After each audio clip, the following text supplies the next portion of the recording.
해조 스님입니다. 반갑습니다. 네, 오늘 오대산 월정사는 날씨가 많이 차서 제가 벗었던 그 목도리를 다시 하고 왔는데, 5월 초까지 월정사의 날씨가 아주 천연만화합니다. 네, 그래서 오늘 영하권으로 지금 또 떨어진 것 같은데, 우리 또 배자님들 건강히 또 유의하셨으면 좋겠습니다. 네, 오늘 또 이렇게 법회에 와주신 우리 배자님들, 그리고 또 실시간으로 보고 계신 우리 배자님들 모두 환영하고 감사의 말씀을 드립니다. 그리고 또 한 가지 부탁하고 싶은 것은 지금 월정사에서 유튜브로 미얀마 국민들을 위한 자해명상 챌린지를 하고 있습니다. 그래서 여러분들도 같이 마음속으로 미얀마 국민들을 위한, 지금 미얀마 국민들이 너무나 많은 큰 고통을 당하고 있지 않습니까? 지금 오늘 이렇게 우리가 와서 법회를 하고 또 이렇게 많은 분들이 또 오늘 오셔서 휴가를 즐기시고 주말을 즐기시고 하는 것도 다 정말 얼마나 감사한 일인지 미얀마를 비추어 보면 정말 감사함에 우리가 진정으로 그 감사함을 느껴야 되겠다, 그런 생각을 하게 됩니다. 그래서 여러분들이 짧은 시간이라도 미얀마 국민들을 위해서 미얀마가 하루빨리 평화로워지기를, 미얀마 국민들이 하루빨리 고통에서 벗어나기를, 미얀마 국민들이 가지고 있는 마음의 상처들이 하루빨리 치유되기를 하는 이 짧은 기도라도 여러분들 가정 속에서, 삶 속에서 해주셨으면 좋겠습니다. 오늘 법회가 화엄 법성괴 법회인데요. 오대산의 이 화엄 사상을 이제 정신으로 가지고 있는 그런 산이죠. 그래서 이 오대산 중에 오만의 진심 보살님께서 상주에 계십니다. 무수한 불보살님들께서 상주에 계십니다. 대표적으로 동대에는 관세음보살님의 오만의 관세음보살님이 계시고, 또 서대에는 또 오만의 대세지보살님이 계시고, 남대에는 또 오만의 지장보살님이 계시고, 북대에는 또 오만의 위륵보살님께서 무수한 보살 대중과 함께 계시고, 또 중대에는 문수보살님이 계셔서 이 산중 전체가 이루 헤아릴 수 없는 무수한 불보살님들께서 법을 설하고 계신다 라고 하는 이 오대산의 사상이, 이 화엄이라고 하는 이 사상을 핵심으로 해서 펼쳐지고 있습니다. 근데 우리가 화엄 하는데, 우리 이제 스님들이나 별자님들은 화엄이란 말을 자주 쓰긴 하지만 도대체 이 화엄이라고 하는 게 무엇인가, 이런 생각이 들 수가 있습니다. 조금 어려운 말이기도 하지만 사실은 풀어보면 그렇게 어려운 말은 아닙니다. 화엄, 꽃으로 장엄한다, 이런 뜻이죠. 우리 이제 조금 있으면은 5월 정도, 6월 정도 되면 저기 오대산 전체가 이제 야생화로 가득 차는데, 특히 이제 아름다운 곳이 저 북대입니다. 북대에 올라가면 정말 많은 야생화들이 이제 피어나는데, 얼레지, 더덕꽃, 만삼꽃, 또 붓꽃, 나리꽃, 그런 아주 정말 많은 야생화들이 지천에 이제 깔리게 되거든요. 근데 그 야생화들이 자기 모습을 하고 있으면서 곳곳에 어우러져서 이것은 내 구역, 이것은 우리만 있어야 돼 라는 것이 아닌 그러한 어우러짐 속으로 다 피어있지 않겠습니까? 화엄이라고 하는 게 마치 우리가 꽃들이 그렇게 무량하게 온 산과들에 피는 것처럼 이 세계라고 하는 것이 중중무진하게 이루 헤아릴 수 없이 많은 생명들이 그와 같이 꽃처럼 제각기 자기의 모습을 가지고 그렇게 있다라고 하는 뜻입니다. 우리 보면 어떻습니까? 우리 작은 먼지부터 시작해서 또 바닥에 있는 모래들, 또 바위들, 또 눈을 들어서 저 하늘을 보면 저녁에 보면 무한한 별들, 별들 속에 있는 또 뜨거운 기운, 차가운 기운, 그 위에 살고 있는 이루 헤아릴 수 없는 또 중생들, 태난, 습화, 이게 4가지 종류의 중생들, 또 25유, 25개 형태로 나누어진 중생들이 곤충의 모습, 나무의 모습, 풀의 모습, 또 사람의 모습, 우수한 중생들의 모습이 마치 이 오대산에 피어있는 꽃들처럼, 나무들처럼, 풀처럼 그렇게 제각기 자기 모습을 하고 있으면서 서로 어우러져 있다. 이게 화엄의 뜻입니다.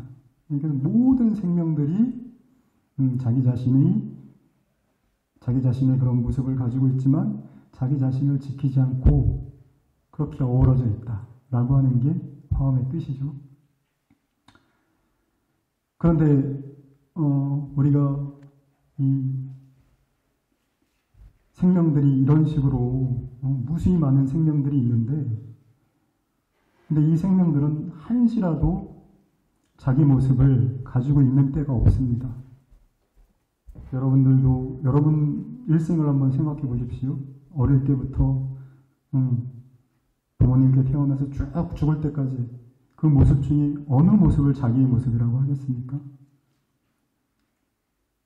그 어느 모습을 꼭 집어서 자기의 모습이라고 할 수 없죠. 그죠?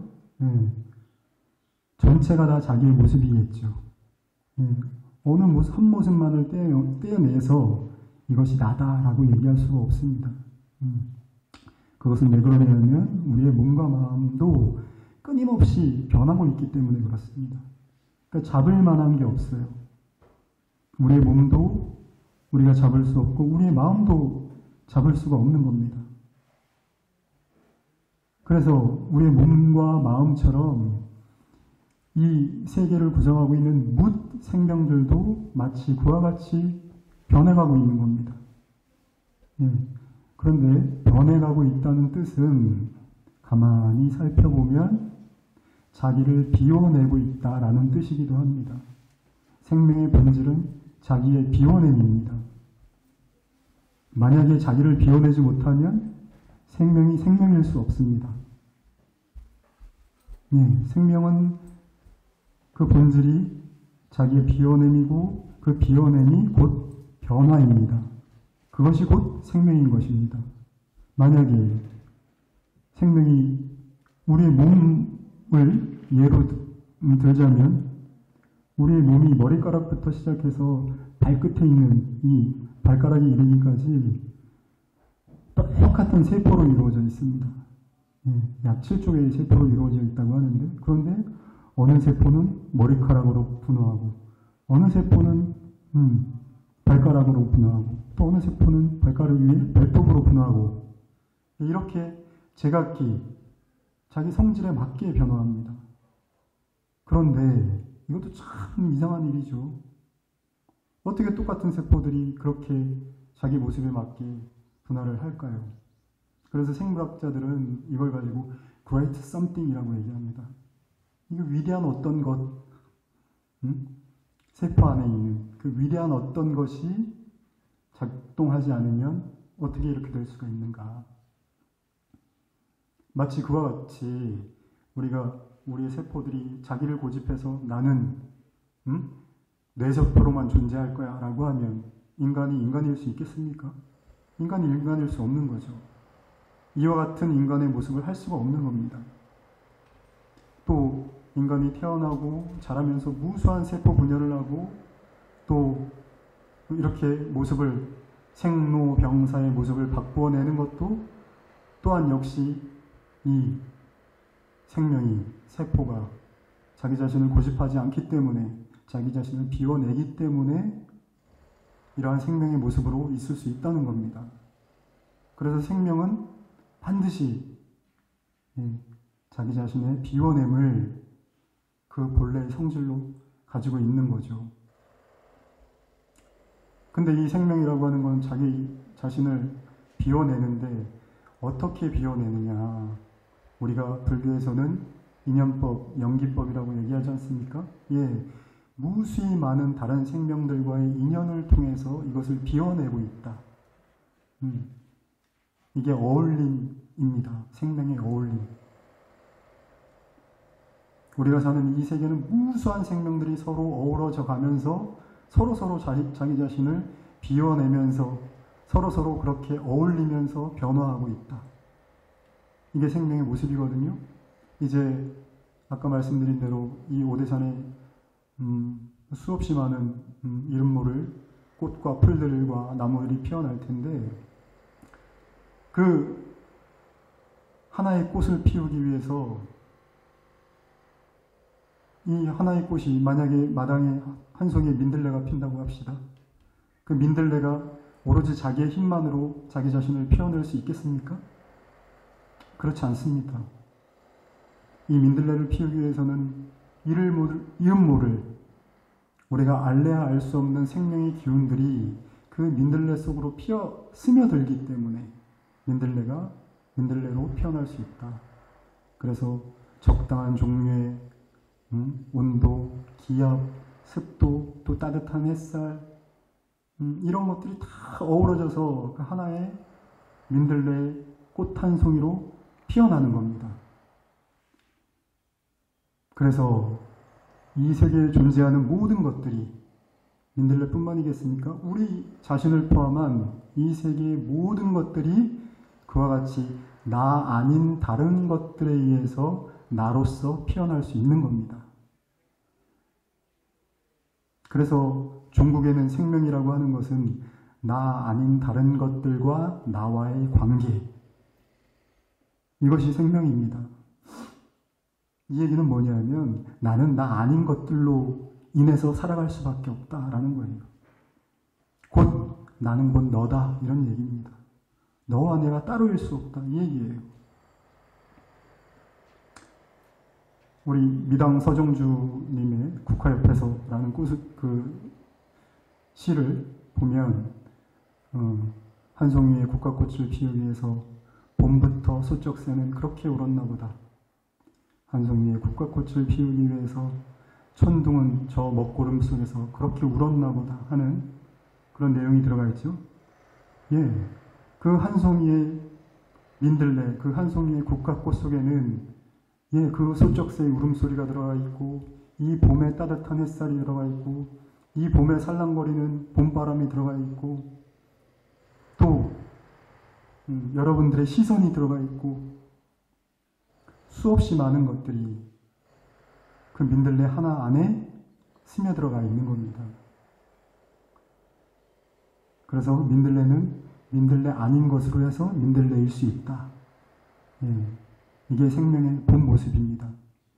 그래서 우리의 생명이라고 하는 것은 낱낱이 그 모습들이 자기 모양을 가지면서도 그 다른 것들과 떨어져 있지 않은 마치 그물과도 같은 저 우주를 덮고 있는 그물과도 같은 그러한 관계성 속에서 이 생명이 자기 자신의 모습을 가지고 있는 겁니다. 말하자면 우리는 마치 우리가 개별적인 낱낱의 존재로 있는 것처럼 보이지만 그 낱낱의 존재가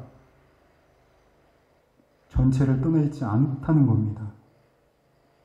마치 그 민들레를 피우기 위해서 온 법계가 온 세계가 그 민들레 한 송이를 피운 것처럼 우리 생명의 모습도 나 아닌 것들에 의해서 그러한 모양과 모습을 가지는 것이다. 그래서 마치 개체인 것처럼 보이는 어떤 것들도 전체이지 않은 것이 없다라고 하는 것이 우리 부처님께서 말씀하신 인연법인 것입니다. 그래서 화엄이라고 하는 것이 그러한 생명의 모습을 얘기하고 있는 겁니다. 이제 여기 탑 앞에 보면 화엄 일승 법계도라고 해서 이렇게 줄로 쭉쭉 거놨죠. 예, 그래서 이제 법회에 참여하신 분들이나 여기 또 관광을 오신 분들이 같이 그 법계도를 쭉 따라서 돌 텐데, 이 법계도의 이름이 화엄 일승 법계도라고 하죠. 도는 이제 그림입니다. 그 화엄은 제가 지금 금방 생명의 모습이라고 설명을 해드렸습니다. 일승은 뭐고 법계는 뭘까요? 그러면 화엄 일승 법계도라고 하는데, 예. 일승은 뭘까요? 일승은 진리를 얘기하는 겁니다. 진리를 얘기하는 것이고 법을 얘기하는 것이고 부처님의 법을 얘기하는 것이고 가르침을 얘기하는 것이고 또 한 마음을 얘기하는 것이고 또 불이, 불교에서는 불이법 이렇게 얘기를 하죠. 불이를 얘기하는 것입니다. 왜냐하면 우리가 지금 금방 얘기했듯이 각각의 생명으로 있는 것들이 알고 보면 이 생명이 그물과도 같은 이 전체와 한시도 떨어져 있지 않다고 말씀을 드렸지 않습니까? 예, 개체는 한 번도 전체가 아닌 적이 없는 겁니다. 마치 우리의 감각기관을 통해서 개체로 보일 뿐이지 전체를 한 번도 떠나 있지 않은 겁니다. 요즘에 이제 뭐 양자물리학이라고 이 양자물리학이 불교와 비슷한 면이 많이 있다라고 얘기들을 하는데, 예, 양자물리학에서도 그런 식으로 얘기를 하죠. 예. 우리가 보지 않고 느끼지 않고 우리의 인식이 가닿지 않으면 그것은 그런 식으로 있을 수 없다라고 얘기를 합니다. 그러니까 인간을 구성하고 있는 이 밀입자, 소위 뭐 수소니 산소니 하는, 예, 그런 것들로 모든 물질은 이루어져 있는데 그 물질들이 두 가지의 성질을 가지고 있다고 그래요. 하나는 입자의 성질이고 하나는 파동의 성질입니다. 그러니까 우리는 결국은 물질적인 우리는 그와 같은 입자와 파동의 성질을 같이 가지고 있다는 거예요.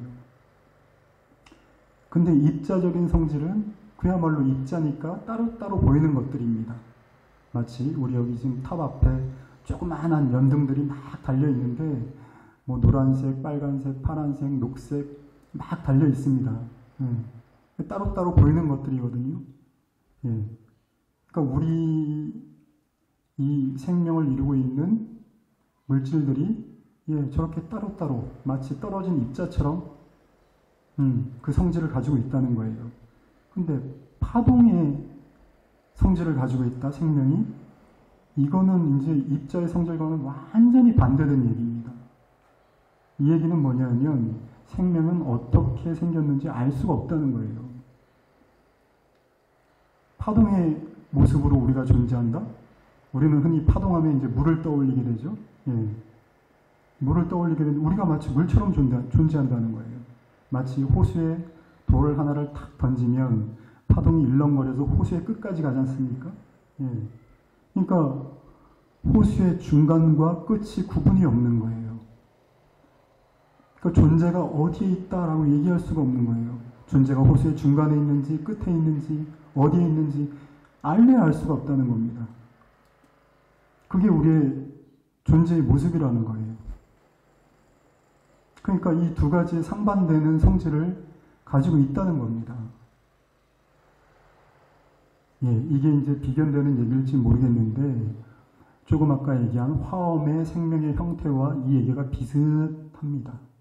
예, 우리는 이 화엄 세계 속에서 부처님의 이 인연법 속에서 모든 존재들이, 모든 사람들이, 모든 동물들이, 모든 곤충들이 자기의 모습을 하고 있지만, 그렇지만 결국은 수없이 많은 다른 것들에 의해서 스스로가 규정이 된다 이거예요. 다시 얘기하지만 나는 나 아닌 것들에 의해서만 나일 수 있다는 겁니다. 이 얘기는 뭐냐면 다시 반복되는 얘기입니다. 예. 전체, 이 전체가 곧 개체란 얘기예요. 그러니까 따로따로 보이는 것들이 결국에는 따로가 아니란 얘기죠. 자, 이 얘기는 여기서 조금 접기로 하고, 그러면 이 화음이라고 하는 것, 이 생명이라고 하는 것이 도대체 우리의 삶과 또 나와 무슨 상관이 있는 것이냐. 예, 이걸 좀 생각을 해봐야 됩니다.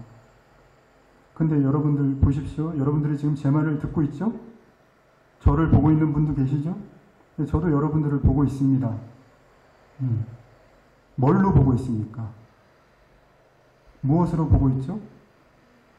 눈으로 보고 있어요? 네, 눈으로 보고 있는 것도 맞죠. 네. 근데 눈으로만 본다고 보여집니까? 네? 그러면 저 시체는 눈이 없어요? 장님은 눈이 없나요? 이게 아니죠? 네. 눈만 가지고는 안 돼요. 눈으로 보는 것도 맞긴 맞지만 눈만 가지고는 안 돼요. 뭐가 있어야 됩니까? 마음이 있어야죠. 그죠? 그래서 불교에서는 이 마음 이외에는 아무것도 없다 이렇게 얘기를 합니다. 왜? 이 세계는 내 마음을 통하지 않고서는 이 세계가 이 세계로 있을 수 없기 때문에 그래요. 그래서 존재와 세계는 오로지 이 마음뿐이다. 이 마음 위에 서 있다. 이렇게 얘기를 합니다. 그렇지 않겠어요?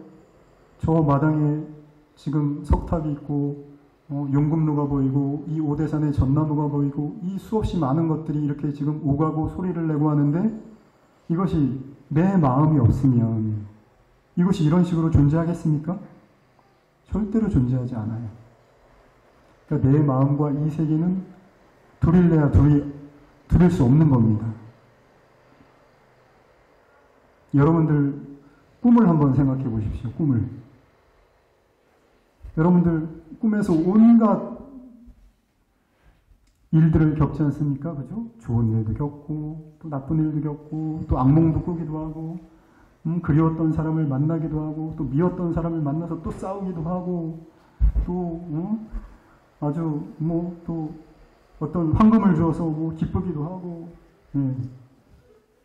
온갖 경험들을 다 하는데 꿈 딱 깨고 나면 어떻습니까?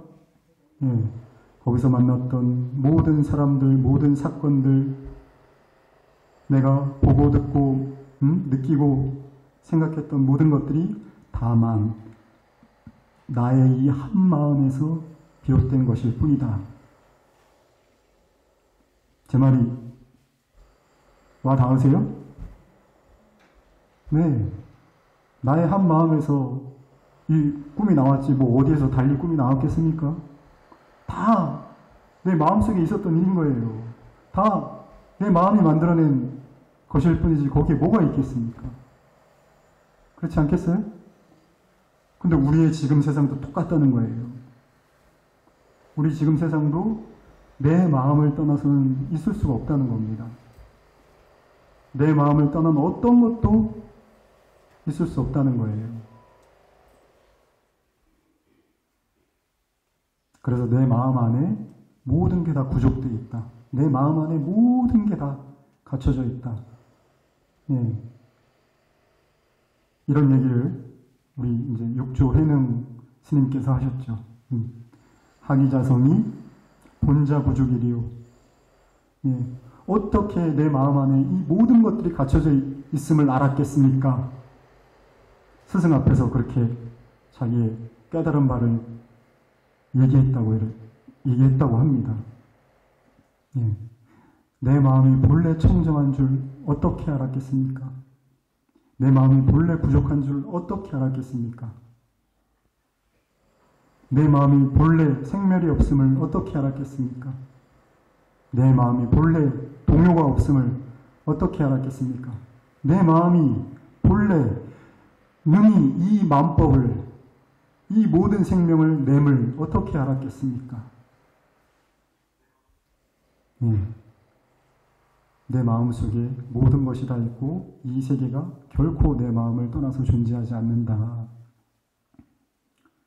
그런데 이제 우리가 이 마음을 쓰고 살면서 내 마음을 떠나지 않았는데도 불구하고 우리의 마음은 어떨 땐 불편해요. 어떨 땐 괴롭고, 어떨 땐 심란하고, 어떨 땐 복잡하고, 어떨 땐 너무 힘들고 죽고 싶을 때도 있고, 그렇죠? 예. 근데 우리의 마음은 본래 그러한 게 우리의 마음입니다. 우리의 마음은 마치 저 봄날의 일렁이는 아지랑이와도 같이 끊임없이 우리의 마음도 움직이고 있는 겁니다. 우리의 마음은 우리 마음대로 안 되는 거죠. 그죠? 예. 마음의 본질이 원래 그렇습니다. 마음은 내 마음대로 되지 않는다. 그래서 그 내 마음대로 되지 않는 마음을 그냥 가만히 내버려 두는 것, 그 마음을 담담하게 수용하는 것, 그것이 우리의 기도이고 우리의 염불이고 우리의 진언수행이고 또 온갖 불자님들이 가지고 있는 수행법들이 바로 그것입니다. 가령 우리가 법당에서 기도를 한다고 합시다. 열심히 염불을 한다고 합시다. 열심히 또 진언을 외운다고 하죠. 그러면 이제 일념으로 들어갑니다. 근데 그 일념으로 들어갈 때 어떻게 곧바로 일념으로 들어가겠습니까? 그죠? 어떤 생각이 또 떠오르고, 아이고, 오늘 집에서 또 뭔 일이 있었는데, 아유, 기도에 집중해야지. 이 생각하지 말고. 그러니까 마음속에서 일렁이는 수없이 많은 생각들을 알아차리고 다시 기도에 집중을 하는 거예요. 아침에 딸이 아들이 무슨 얘기했는지, 남편이 무슨 얘기했는지 마음이 그쪽으로 쏠리다가도 다시 기도에 집중하는 겁니다. 그러한 알아차림을 통해서 일념이 되는 거예요. 그렇게 일념이 되다 보면 이제 마음이 무심해집니다. 그래서 절집안에서는 일념이 곧 무념이라고 했습니다. 그래서 그 알아차림을 통해서 우리의 마음이 이제 더 넓어지기 시작합니다. 말하자면 품이 더 커지는 거예요. 그래서 이제 그 알아차림이 시간이 지나면 내 앞에 무슨 일이 일어나도 딱히 거기에 대해서 흔들리는 마음이 적어지기 시작합니다.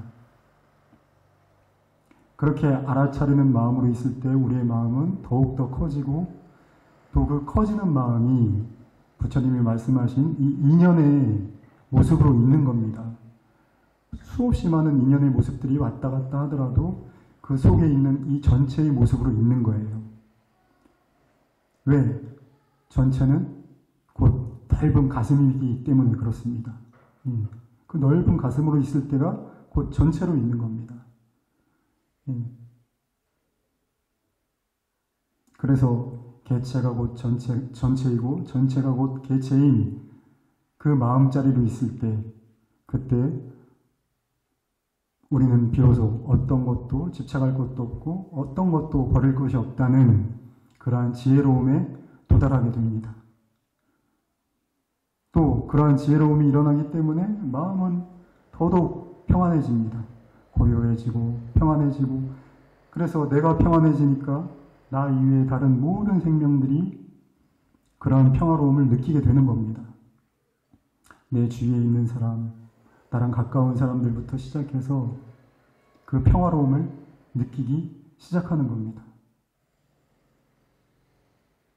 그래서 여러분들이 이제 공부를 하실 때, 이 마음 공부를 하실 때 기도를 하시던, 염불을 하시던, 진언을 외시던, 또 화두를 하시던, 윗바사나를 하시던, 그런 불교의 가지가지 방편들을 하시더라도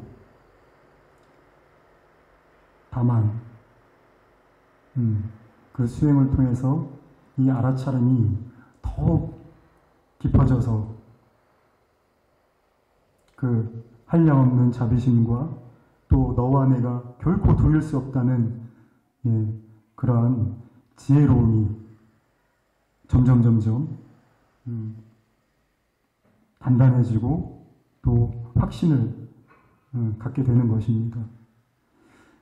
예, 오늘 우리가 이 화엄 법성예배를 통해서 이러한 생명의 본연의 모습, 우리가 결코 두릴 수 없다는 그러한 본연의 모습, 그리고 두릴 수 없다는 그러한 본연의 모습을 우리가 끊임없이 알아차리고 그 지혜가 끊임없이 솟아나올 때 우리의 마음에 있는 고통의 모습들은 점점 사라지고 또 삶 속에서 우리가 문제라고 생각했던 것들이 점점 가벼워지는, 그래서 중국에는 부처님과 같은 그런 평화로움에 도달하게 되지 않을까 이렇게 생각을 합니다. 오늘 두서없는 말씀을 드렸는데 오늘 우리 참석해 주신 많은 불자님들 그리고 실시간 방송으로 보고 있는 우리 불자님들이 오늘 하루도 이러한 부처님의 지혜와 더불어서 또 우리 화엄 법성계 이 법회와 더불어서 또 하루 편안한 평화로운 하루가 되시길 바라겠고 또 앞으로도 여러분들의 수행이 더더욱 깊어지셔서 본인이 원래 가지고 있는 이 지혜와 자비의 공덕이 더욱더 수승해지시길 바라겠습니다. 오늘 말씀은 여기까지 하겠습니다. 들어주셔서 대단히 감사합니다. 고맙습니다.